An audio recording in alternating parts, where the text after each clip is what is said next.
Today we'll meet three members of a unique organization that provides networking opportunities for local filmmakers.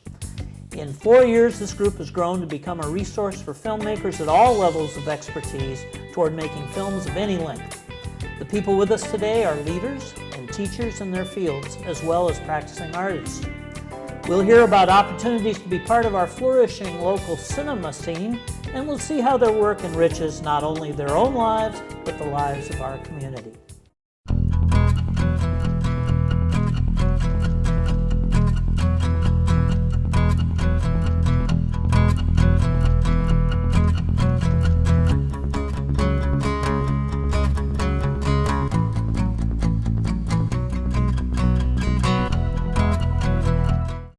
Hi, welcome to Art Now, a program where we talk to artists whose work is part of our community.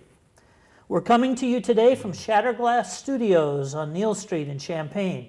I'm Greg Chu, and I'll be your host. Our guests today are all members of the Champaign Movie Makers.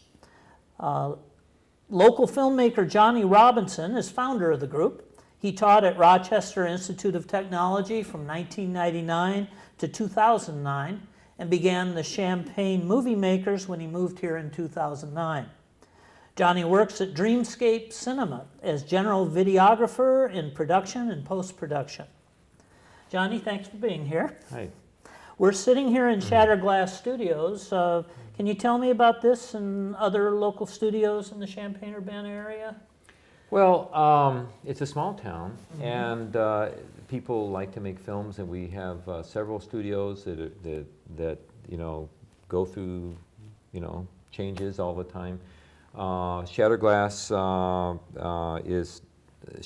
is pretty predominant right here right now.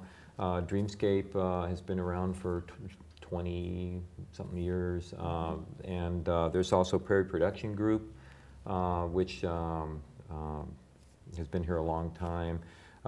Chris and Ann Lukeman have started Rail Splitter Media, and am I forgetting anybody? Yeah. Well, it's most of the companies are small, and we all kind of do different niches and have different strengths. And the thing is that I think a lot of the filmmakers here are interested not only in making a living in filmmaking, but also in doing independent films. And so Dreamscape Cinema and Shatterglass have both done feature films. Rail Splitter, those people do a lot of really interesting shorts. And so there's a lot of things that go on outside of the day job. And with the university here, is there a connection with the university, or is it sort of grown up independent of the university?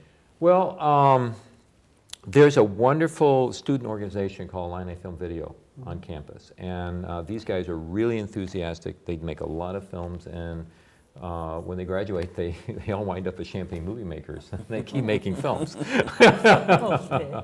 All right, so we have a farm team here in town that's creating our movie makers for us at the university. Right. That's great.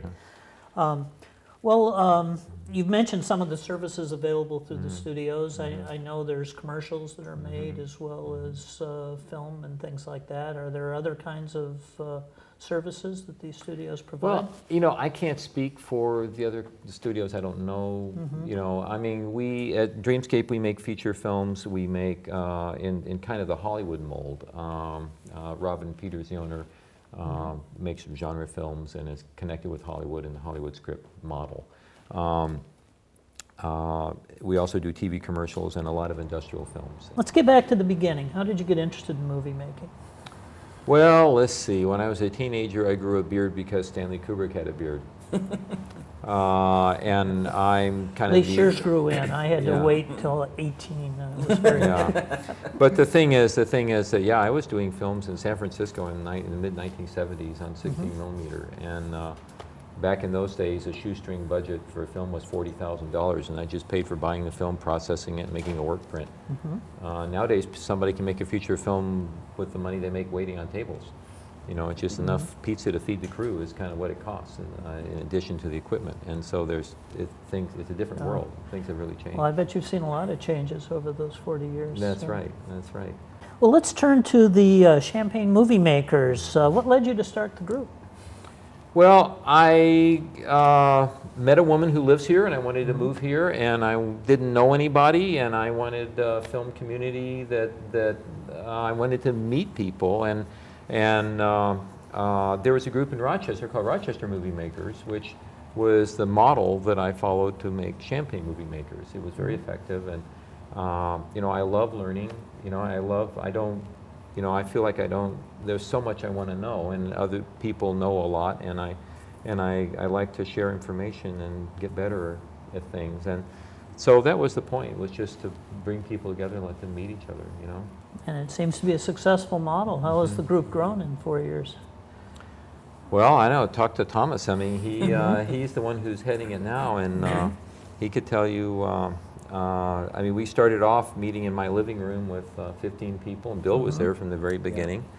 And there's been 3 or 4 feature films, at least, that have been made by movie maker people who've met each other. There's been monthly meetings almost the entire time. There's been, we've done 2 group shoots now. Well, Thomas, tell us a little bit about your interest in movie making, a little background. Well, I have always been interested in stories and storytelling. I was homeschooled growing up, and my mother made theater a large priority, directing a lot of Shakespeare plays with other homeschool kids, and she still does that with my 11-year-old brother. Wow. Got into movies when I was about my brother's age, and did some movies with the family camcorder and with the Lego stop-motion filmmaking set, and then just kept on doing it through high school and college, and just do it for fun now. Wow. Well, you don't have to grow up completely in life. That's great. That's terrific. I've seen some titles like Bedtime for Timmy and The Window into Time. Yes, those are some early works that you did, or those are more recent. It's not so early, yeah. Yeah, no, I mean those were within the past 3 years, definitely. Okay. Bedtime for Timmy was the first stop motion that I did using a program called a frame grabber, which was an immensely educational experience, being able to see what I was shooting as I was shooting it and toggling back frames, and so I could keep a consistent flow of motion through things. It was you know, incredibly educational to be able to animate like that. And that one's had a fair amount of success on the festival circuit. I made it in 2010, and it's still getting invitations to fests now. Window into Time was a project right after that was made as a script writing collaboration with a friend from back when I lived in New Hampshire in high school. Then we made movies together, and we've stayed in touch and worked on projects together by internet. And that was a story inspired by the works of H.P. Lovecraft, but an original story, just drawing a lot of the elements that you find in his work. And that's had some festival success as well. Tell us about the monthly meetings of the Champaign Movie Makers. Is there such a thing as a typical meeting? Well, there's a typical meeting framework. Generally, we will start out a meeting introducing ourselves, talking about what we do, what we're working on, if there's anything that we're looking to recruit people for, looking for particular talent, or putting ourselves out there saying, you know, I do sound. If you need somebody who does sound, then I'll do that. And so that generally takes around 20 minutes to half an hour to go around the room, make sure everybody, you know, even if it's your first time here, then you can introduce yourself and get a little idea of who's around, and so you can catch them later and talk. Then we move into the meat of the meeting, whatever the topic of the month is. And sometimes we do educational meetings where someone local will share some of their experience. And sometimes we will do project reports where somebody's been working on a project that everybody knows about, and they're just giving everybody an update on how that's going, maybe see a rough cut. We will also do screenings of finished projects, which is coming up in our January meeting. Then we're going to be screening our recent collaborative project, The Famine, followed by a Q&A with the various directors of the different segments. And let's see, I remember seeing one about how to pitch a project, for example, how to pitch a movie idea. Was that one of the We have had pitch meetings, definitely, where people bring in prepared pitches, and whether or not they actually plan to make the movie, they would just practice presenting it to the group, getting people interested. Sort of like the elevator speech idea, something Yes. that you could come in and Yes. put together. And then afterwards, we have just social time, networking, talking with people who, maybe in the beginning, then they said something of interest to you and you want to talk about that, or, maybe there's somebody you're working on with a project right now and you want to do a little bit of planning as you're there. And that is either in the Soto Theater where we generally meet, or if we're staying really late, then we'll take off to a bar in downtown Champaign and just hang out and talk some more there. Okay, so just because the meeting's over, the meeting's not over. Then. Absolutely Yeah, not. absolutely. It's hard to stop the meetings from being over. There have been some meetings that, the scheduled ending time for a long time was 9. We've bumped it up to 10. And sometimes the actual meeting may not be over until, midnight or so, just when they kick us out of the bar or something. But Well, that sounds like a successful model. You don't have people in the back sneaking out early. That's great. Let's, Thomas, can you tell us about how the Champaign Movie Makers work with other cinema groups in our town, such as the CU Film Society? yes, about the time that Johnny handed over CMM to me, then we were starting up another organization in town called Champaign Film Society. And as we're moving forward, then we're figuring out how these two organizations are going to cover the needs of the community effectively. Champaign Film Society is focusing on bringing in outside resources, bringing in talent from outside the area to do workshops. We have a couple of things coming up in February. CU Film Society is doing a sort of hands-on grip truck demo that we're bringing in, a professional grip truck from, I think, Chicago.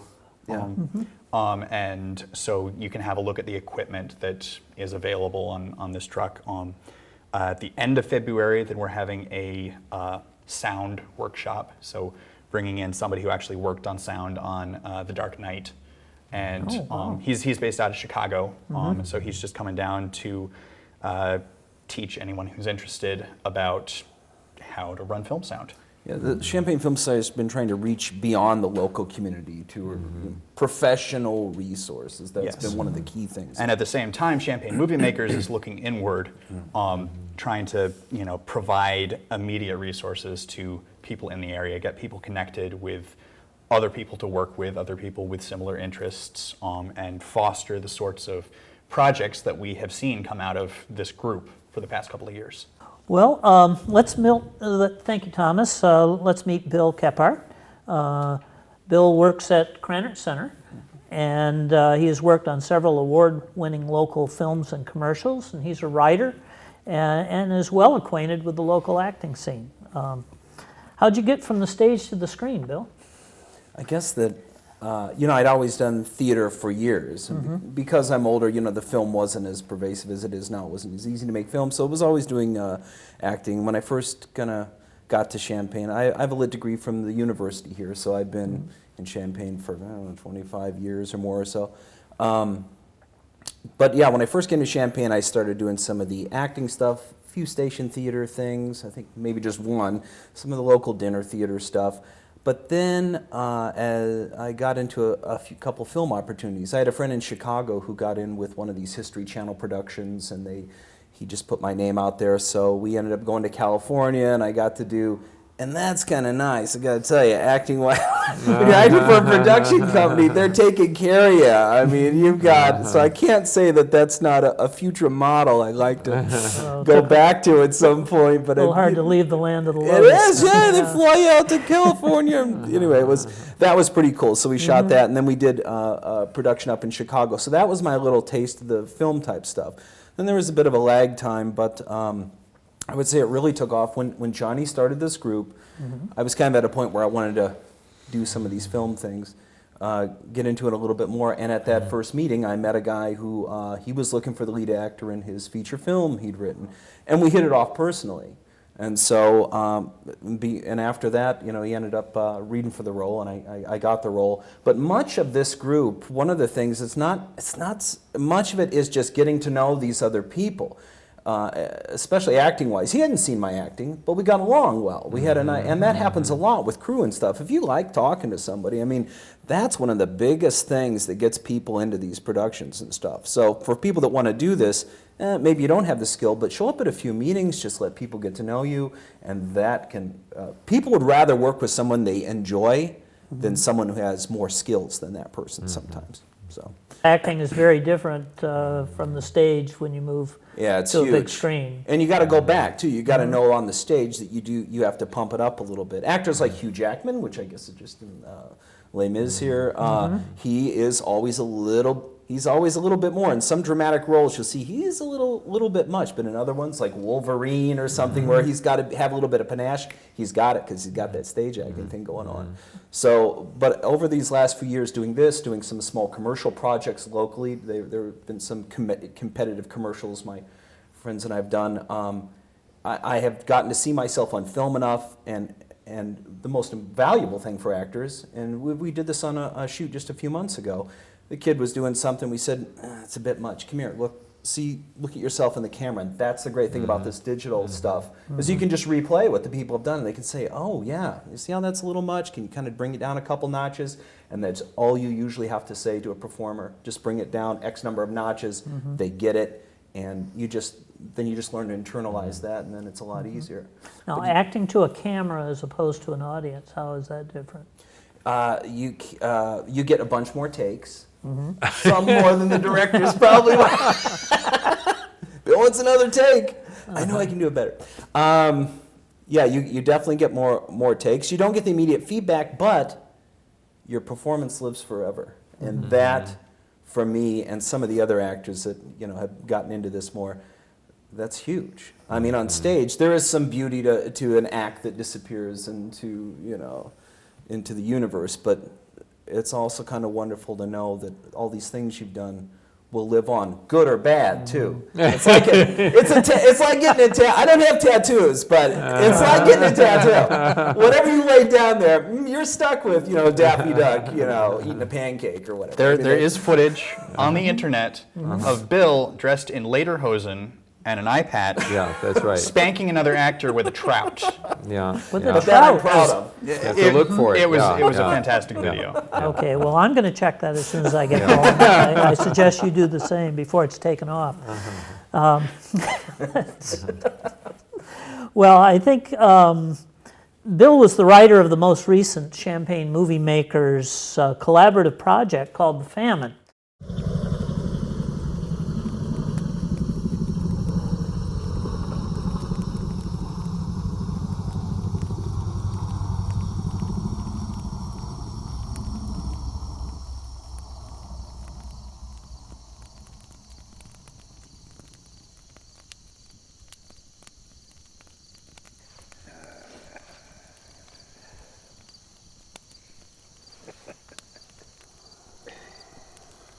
Oh, god damn.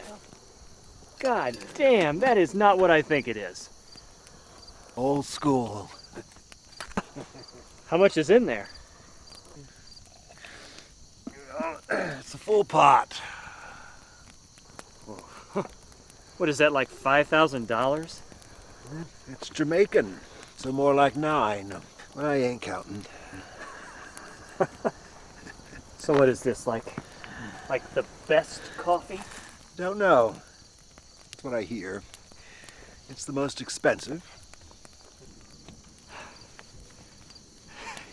I thought I was coming out here to get dirty and kill some deer, and here I am dining with the queen. Well, the king.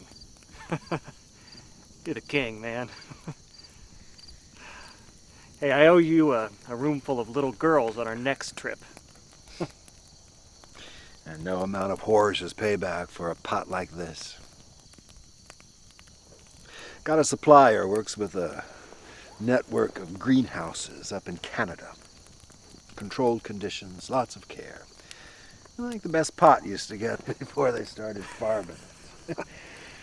Bugs and fungus can't touch it. Now, why are you cooking it like that? I mean, is that the best flavor, boiling it in a pot like that?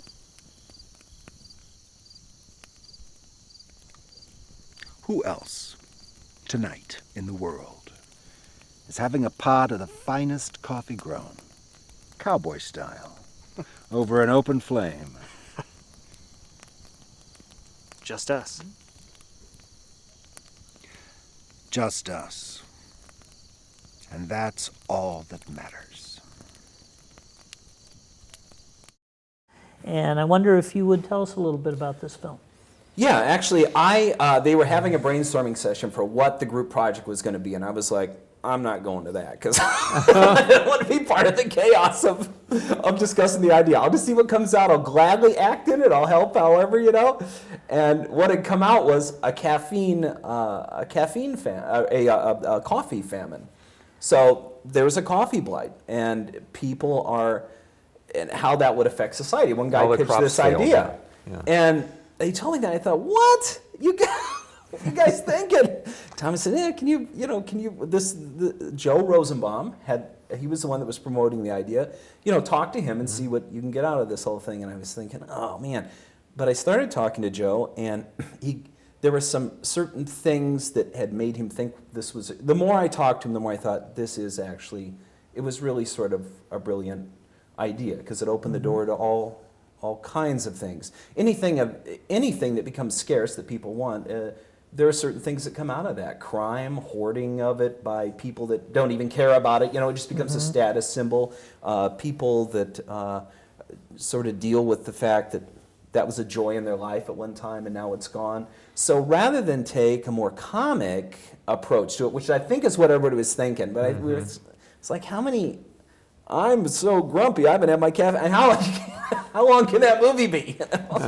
So I thought, okay, I'm going to take a dramatic spin on this. And so by Joe Rosenbaum, he pulled some things from his past, gave me some ideas with that. I filled in some things, talked to some of the key people in the group whose opinions I trusted, ran some things past them. And basically what it is, one of the criteria was to have, those dramatic comic strips where it's not a funny comic strip, but there's some sort of drama or action going on. You only got those 5 panels or whatever to do.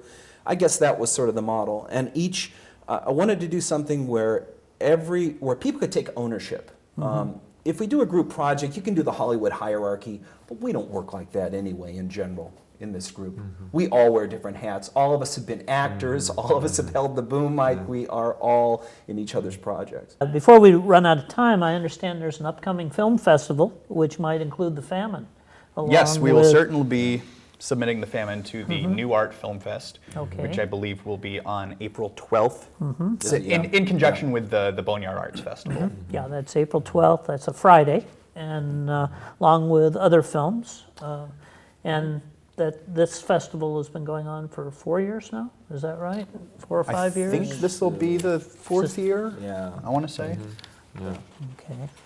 But, are you we're all working with each other on various projects. So do you know his we have a film called Heart Shot that Tom. I'm hoping that Heart Shot will be done in time. Cool.